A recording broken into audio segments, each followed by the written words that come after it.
nothing which they could damage, the land being waste and barren. But on entering the territories of the Budini, they came upon the wooden fortress above mentioned, which was deserted by its inhabitants and left quite empty of everything. This place they burnt to the ground, and having so done, again pressed forward on the track of the retreating Scythians, till, having passed through the entire country of the Budini, they reached the desert, which has no inhabitants, and extends a distance of 7 days' journey above the Budinian territory. Beyond this desert dwell the Thysagotai, out of whose land 4 great streams flow. These rivers all traverse the country of the Myosians, and fall into the Palus Myotis. Their names are the Lycus, the Oarus, the Tanais, and the Syrgus. When Darius reached the desert, he paused from his pursuit and halted his army upon the Oarus.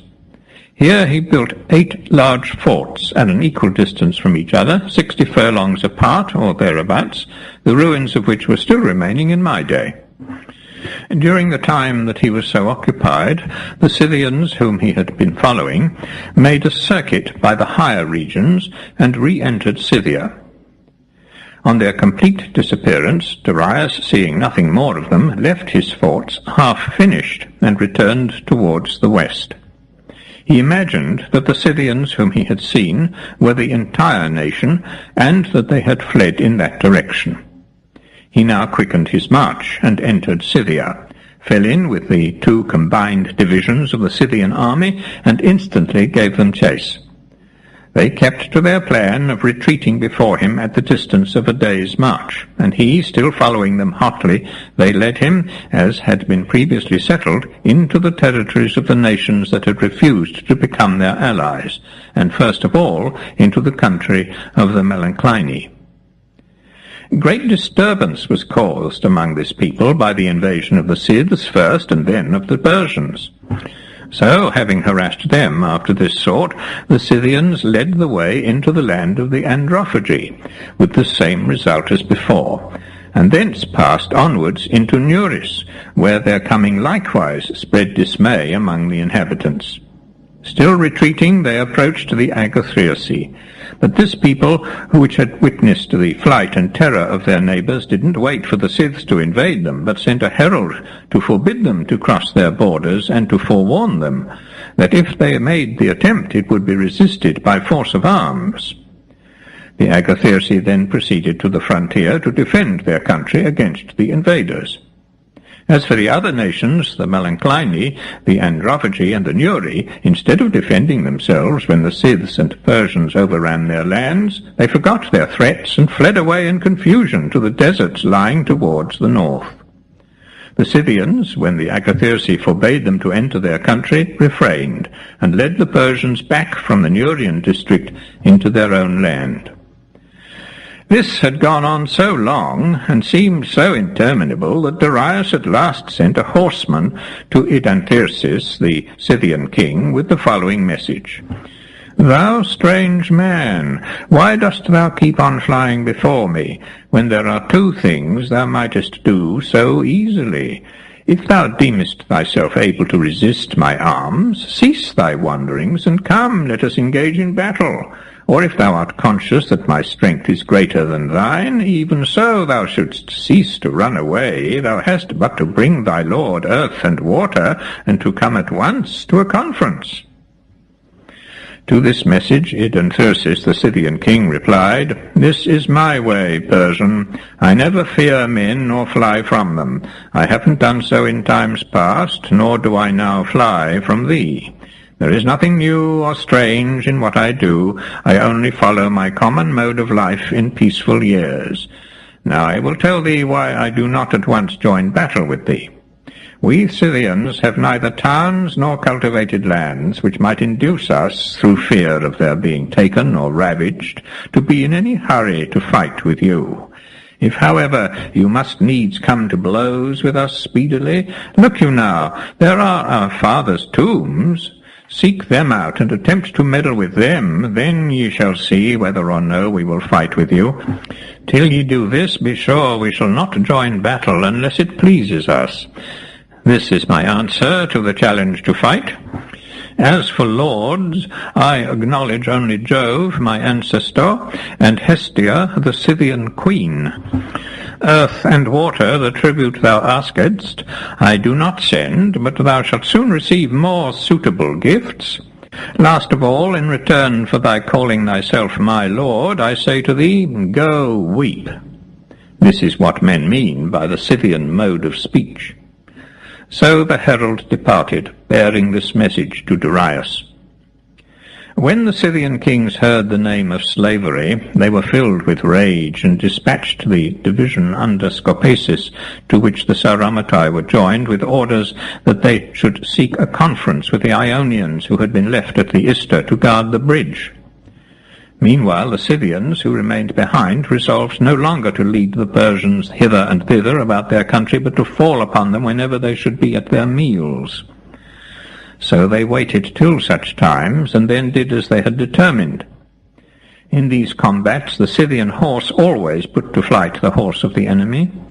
These last, however, when routed, fell back upon their foot, who never failed to afford them support, while the Scythians, on their side, as soon as they had driven the horse in, retired again, for fear of the foot. And by night, too, the Scythians made many similar attacks. There was one very strange thing which greatly advantaged the Persians, and was of equal disservice to the Scyths in these assaults on the Persian camp. This was the braying of the asses and the appearance of the mules. For, as I observed before, the land of the Scythians produces neither ass nor mule, and contains no single specimen of either animal by reason of the cold. So when the asses brayed, they frightened the Scythian cavalry, and often in the middle of a charge the horses, hearing the noise made by the asses, would take fright and wheel round, pricking up their ears and showing astonishment. This was owing to their having never heard the noise or seen the form of the animal before, and it wasn't without some little influence on the progress of the war.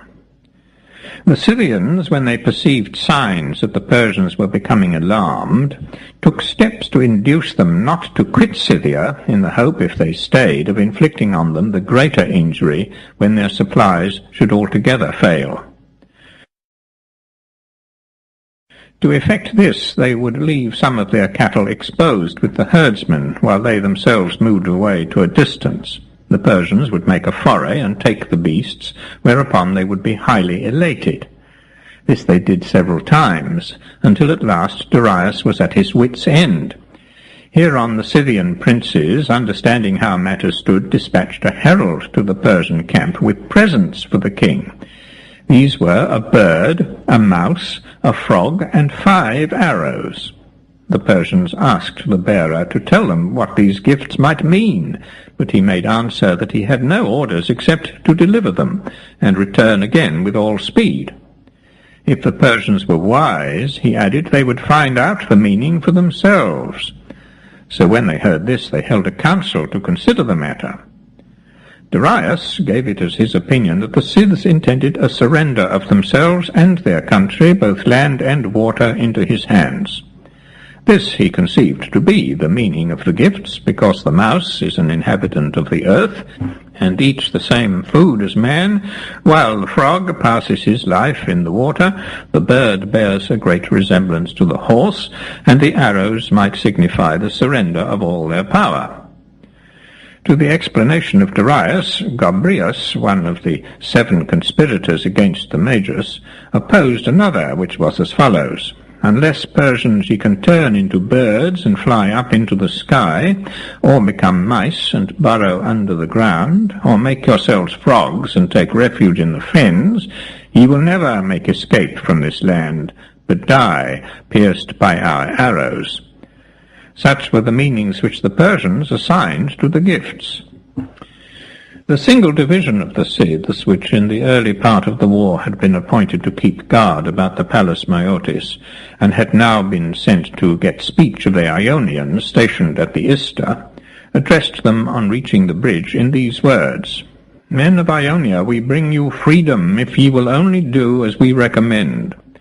Darius, we understand, enjoined you to keep your guard here at this bridge just 60 days. Then, if he didn't appear, you were to return home. Now therefore act so as to be free from blame, alike in his sight and in ours. Tarry here the appointed time, and at the end go your ways."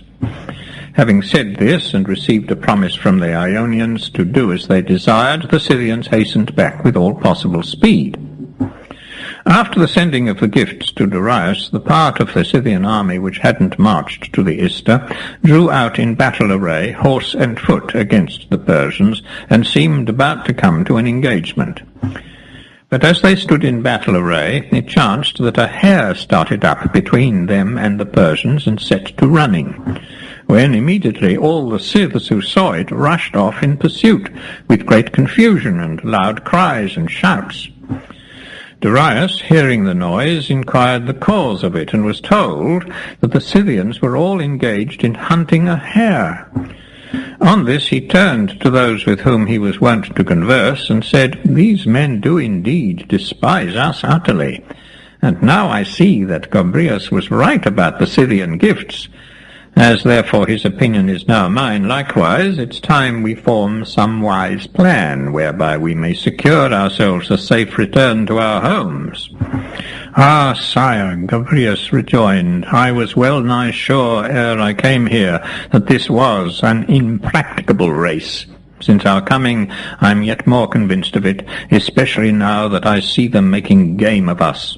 My advice is, therefore, that when night falls we light our fires, as we are wont to do at other times, and leaving behind us on some pretext that portion of our army which is weak and unequal to hardship, taking care also to leave our asses tethered, retreat from Scythia before our foes march forward to the Ister and destroy the bridge, or the Ionians come to any resolution which may lead to our ruin." So Gobryas advised, and when night came, Darius followed his counsel, and leaving his sick soldiers and those whose loss would be of least account, with the asses also tethered about the camp, marched away. The asses were left that their noise might be heard. The men really because they were sick and useless, but under the pretence that he was about to fall upon the Scythians with the flower of his troops, and that they meanwhile were to guard his camp for him. Having thus declared his plans to the men whom he was deserting, and having caused the fires to be lighted, Darius set forth and marched hastily towards the Ister. The asses, aware of the departure of the host, brayed louder than ever, and the Scythians, hearing the sound, entertained no doubt of the Persians being still in the same place. When day dawned, the men who had been left behind, perceiving that they were betrayed by Darius, stretched out their hands towards the Scythians, and spoke as befitted their situation. The enemy no sooner heard than they quickly joined all their troops in one, and both portions of the Scythian army, alike that which consisted of a single division and that made up of two, accompanied by all their allies, the Sauromatai, the Budini, and the Geloni, set off in pursuit and made straight for the Ister. As, however, the Persian army was chiefly foot, and had no knowledge of the routes, which are not cut out in Scythia, while the Scythians were all horsemen and well acquainted with the shortest way, it so happened that the two armies missed one another, and the Scythians, getting far ahead of their adversaries, came first to the bridge. Finding that the Persians were not yet arrived, they addressed the Ionians who were aboard their ships in these words: "Men of Ionia, the number of your days is out, and ye do wrong to remain. Fear doubtless has kept you here hitherto. Now, however, you may safely break the bridge and hasten back to your homes, rejoicing that you are free, and thanking for it the gods and the Scythians. Your former lord and master we undertake so to handle that he will never again make war upon anyone." The Ionians now held a council.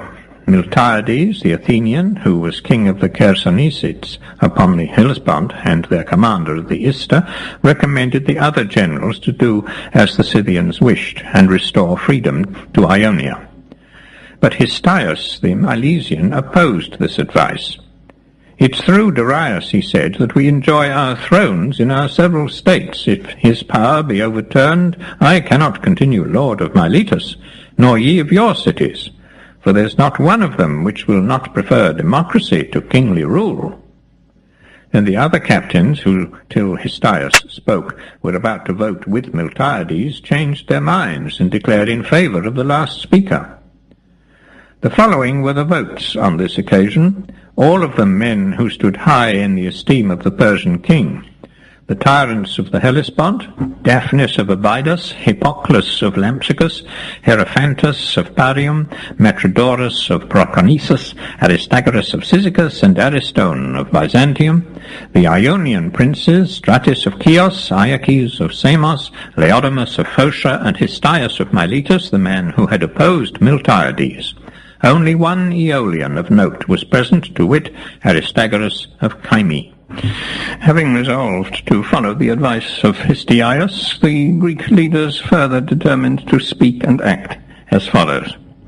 In order to appear to the Scythians to be doing something, when in fact they were doing nothing of consequence, and likewise to prevent them from forcing a passage across the Ister by the bridge, they resolved to break up the part of the bridge which had butted on Scythia to the distance of a bow-shot from the river bank, and to assure the Scythians, while the demolition was proceeding, that there was nothing which they wouldn't do to pleasure them. Such were the additions made to the resolution of Histiaeus.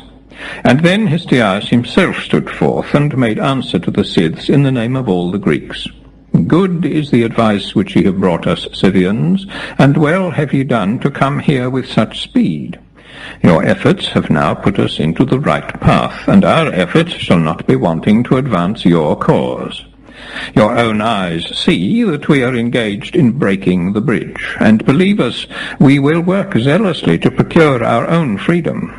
Meantime, while we labour here at our task, be it your business to seek them out, and when found, for our sakes as well as your own, to visit them with the vengeance which they so well deserve. Again the Scyths put faith in the promises of the Ionian chiefs, and retraced their steps, hoping to fall in with the Persians. They missed, however, the enemy's whole line of march, their own former acts being to blame for it. Had they not ravaged all the pasturages of that region and filled in all the wells, they would have easily found the Persians whenever they chose. But as it turned out, the measures which seemed to them so wisely planned were exactly what caused their failure. They took a route where water was to be found and fodder could be got for their horses, and on this track sought their adversaries, expecting that they too would retreat through regions where these things were to be obtained. The Persians, however, kept strictly to the line of their former march, never for a moment departing from it, and even so gained the bridge with difficulty. It was night when they arrived, and their terror when they found the bridge broken up was great, for they thought that perhaps the Ionians had deserted them. Now there was in the army of Darius a certain man, an Egyptian, who had a louder voice than any other man in the world. This person was bid by Darius to stand at the water's edge and call Histiaeus the Milesian. The fellow did as he was bid, and Histiaeus, hearing him at the very first summons, brought the fleet to assist in conveying the army across, and once more made good the bridge. By these means the Persians escaped from Scythia, while the Scyths sought for them in vain, again missing their track. And hence the Scythians are accustomed to say of the Ionians, by way of reproach, that if they be looked upon as free men, they are the basest and most dastardly of all mankind, but if they be considered as under servitude, they are the faithfulest of slaves, and the most fondly attached to their lords. Such were the Scythian taunts against the Ionians. Darius, having passed through Thrace, reached Sestos in the Chersonese, whence he crossed by the help of his fleet into Asia, leaving a Persian named Megabazus commander on the European side. This was the man on whom Darius once conferred special honor by a compliment which he paid him before all the Persians. He was about to eat some pomegranates, and had opened the first, when his brother, Artabanus, asked him what he would like to have in as great plenty as the seeds of the pomegranate. Darius answered, "Had I as many men like Megabazus as there are seeds here, it would please me better than to be lord of Greece." Such was the compliment wherewith Darius honoured the general to whom at this time he gave the command of the troops left in Europe, amounting in all to some 80,000 men. This same Megabazus got himself an undying remembrance among the Hellespontians by a certain speech which he made. It came to his knowledge, while he was staying at Byzantium, that the Chalcedonians made their settlement 17 years earlier than the Byzantines. Then, said he, the Chalcedonians must at that time have been labouring under blindness. Otherwise, when so far more excellent a site was open to them, they would never have chosen one so greatly inferior. Megabazus now, having been appointed to take the command upon the Hellespont, employed himself in the reduction of all those states which had not of their own accord joined the Medes. About this very time, another great expedition was undertaken against Libya, on a pretext which I'll relate when I've premised certain particulars.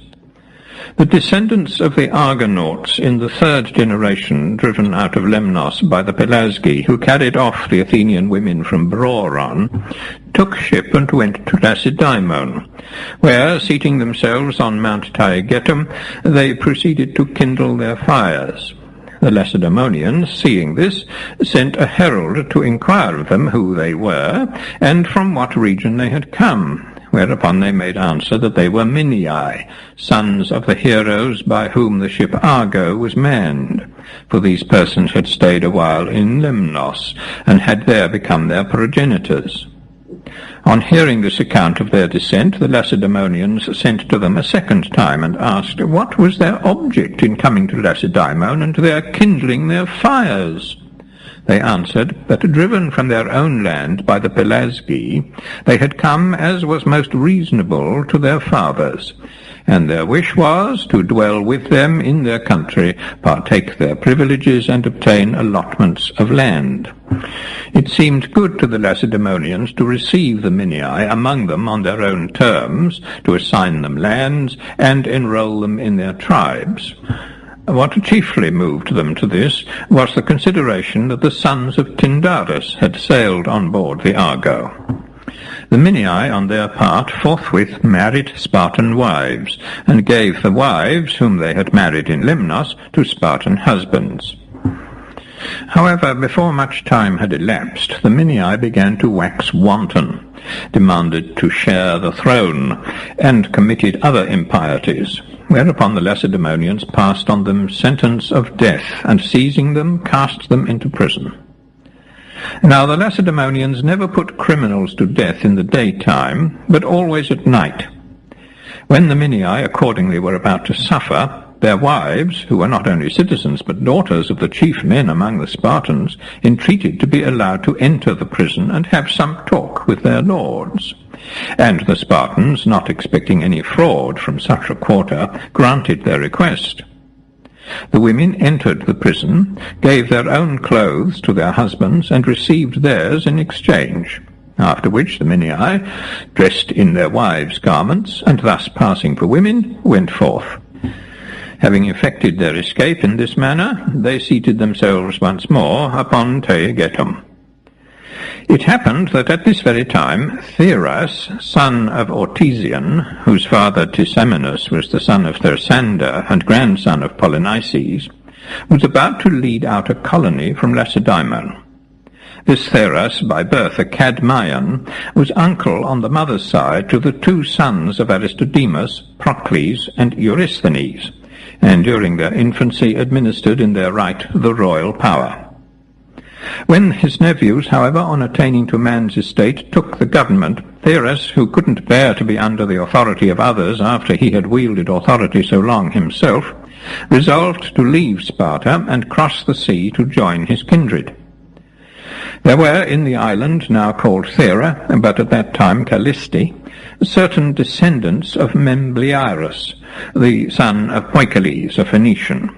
For Cadmus, the son of Agenor, when he was sailing in search of Europe, made a landing on this island, and either because the country pleased him, or because he had a purpose in so doing, left there a number of Phoenicians, and with them his own kinsman Membliarus, Calliste had been inhabited by this race for 8 generations of men before the arrival of Thyras from Lacedaemon.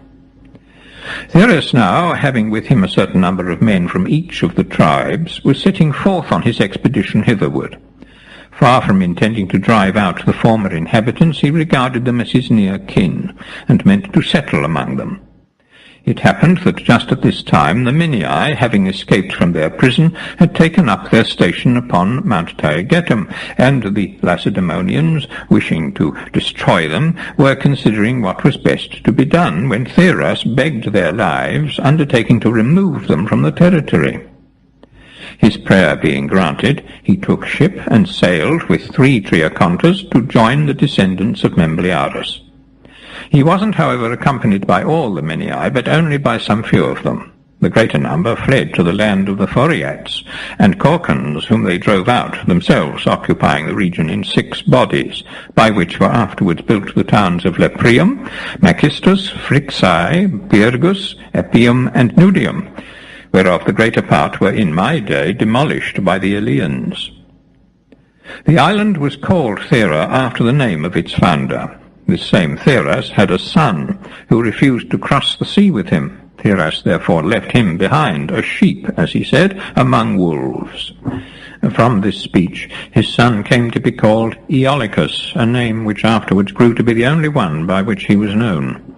This Aeolicus was the father of Aegeus, from whom sprang the Aegidae, a great tribe in Sparta. The men of this tribe lost at one time all their children, whereupon they were bidden by an oracle to build a temple to the Furies of Laius and Oedipus. They complied, and the mortality ceased. The same thing happened in Thera to the descendants of these men. Thus far the history is delivered without variation, both by the Therians and the Lacedaemonians, but from this point we have only the Therian narrative.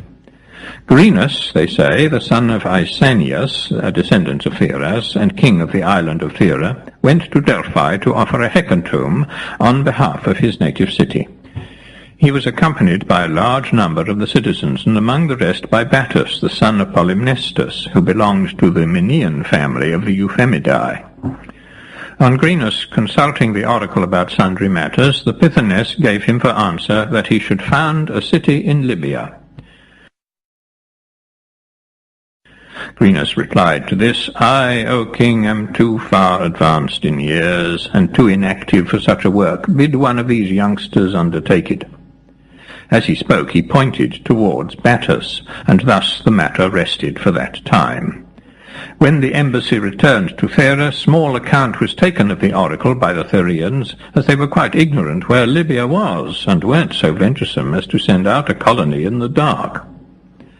7 years passed from the utterance of the oracle, and not a drop of rain fell in Thera. All the trees in the island, except one, were killed with the drought.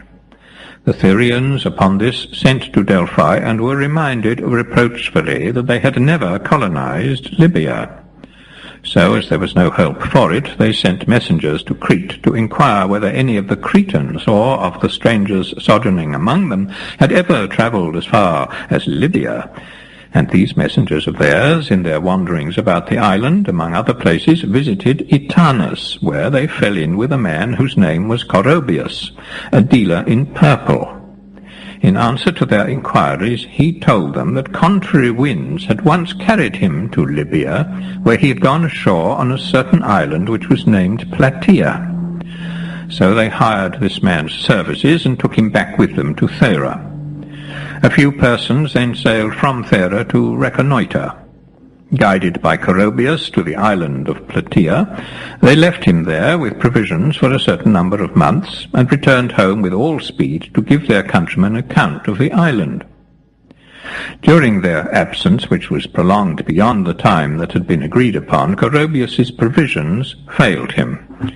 He was relieved, however, after a while, by a Samian vessel under the command of a man named Collias, which, on its way to Egypt, was forced to put in at Plataea.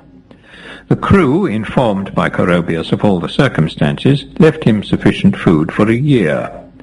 They themselves quitted the island, and, anxious to reach Egypt, made sail in that direction, but were carried out of their course by a gale of wind from the east. The storm not abating, they were driven past the Pillars of Hercules, and at last, by some special guiding providence, reached